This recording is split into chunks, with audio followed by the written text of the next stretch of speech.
Hey, how you doing? It's Damien here. In this quick video, we're going to have a look at the essential sales reports that you need to have on your dashboard. Ideally, be looking at these daily, really important metrics to be tracking if you're managing any kind of sales team, whether that's one person or 20 people. You really want to keep an eye on these 4 or 5 metrics that we're going to run through. So on my screen here, I've got a screenshot of an actual client's dashboard.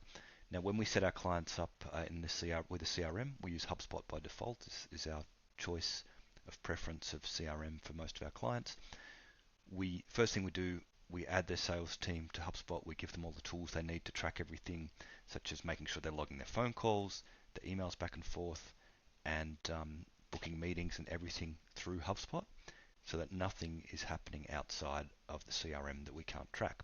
Really important to start with. And the beauty of HubSpot is that we can track all those things. It's a mobile app, so even if the reps are out on the road, taking calls back and forth with leads, it gets logged in HubSpot. Same thing with emails, even if they're sending emails out of Google or Outlook from their desktop, there's the HubSpot extension which just tracks it all. So they don't really have to be doing much for this to all happen in the background. So once we've got that all set up, these are the actual metrics we want to be tracking. Now deals in HubSpot, deals are just like a quote or a pricing on a project is the easiest way to think about it. So the main thing we want to be tracking is deals won over various time periods. And most of these reports, as you'll see, we're looking at a shorter time period in some reports, and then we might be looking at the same report on the other side of the screen, but just over a different time period. That's just a simple way to do it. And these reports are so important that this client of ours actually wanted them up in the office on a big screen where everyone can see them, track these metrics, and because they are out of the thousands of metrics that we can keep in a CRM, these are really the ones that are going to move the needle that people should be striving towards. So deals won is obviously the most important thing. If you win a deal, that's revenue coming into the business. So if you're not winning deals, you're not making any money in the business. And so that's the number one report that we're tracking. So deal won totals, how many deals are we winning, and a daily report of what deals are being closed. And on the right hand side, we've just got it the same report but over a monthly time period, so, and only going for this financial year, which in Australia starts in July. So over time this is going to have more detail in it, but the really useful one is this one on the left to see which pipeline is bringing in different deals and what are the amounts of those deals. You could also add a report in here to track number of deals. That's a useful metric as well, but at the end of the day you really want to see the bottom line, which is the top line revenue from each deal. So that's the first type of report we've got on here. Next report, again, it's the same report on both sides. It's just broken down over different time periods.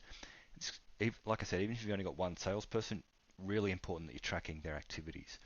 And by activities, we're talking about phone calls, we're talking about one-to-one emails that they're sending to leads or existing customers, trying to cross-sell them and upsell them, and also meetings booked. Now, as I said, the beauty of HubSpot is not only can you use a meetings link to send the person, which is similar to like Calendly or something like that, so a lead or a prospect can book into the rep's calendar and have a demo or a discovery call with them, but because it integrates with Google and Outlook, even if you're booking a Teams meeting or something like that, it will get logged in HubSpot against that deal and that contact. So we really want to see the activities. There's a lot of disparities in these ones. We've got one rep who's really overperforming. If we weren't tracking this, it would be really hard to see that at a glance. We've got one rep who's doing more activity than everyone else put together. So sort of say, why is that? Why aren't these guys doing the same volume? Maybe there's a good reason for that. Maybe they're not sales people as their main role. Maybe it's only a side role. And again, same report, but this is over the financial year as opposed to this month so far. And finally, we want to take that top report, which is the deals being closed and revenue brought in, but it's broken down by reps. So which reps are closing the most deals. So even though this rep, starting with L, is got the most activity happening, he hasn't actually closed the most amount of deals this month so far, anyway. But in the big picture, he has.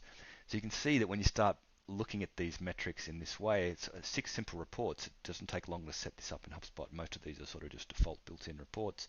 Do a little bit of customization, but immediately setting these up will give you transparency into who's doing what in the business. If you're paying a sales rep and they're expected to be meeting a certain set of goals and criteria, at a quick glance you can see all that right at your fingertips over various time periods. So they're the 5 or 6 key reports that we want to be looking at in HubSpot. Hundreds of others that we create for our clients based on the needs in marketing, customer service, and of course sales. But yeah, these are probably the most useful. All right, cheers.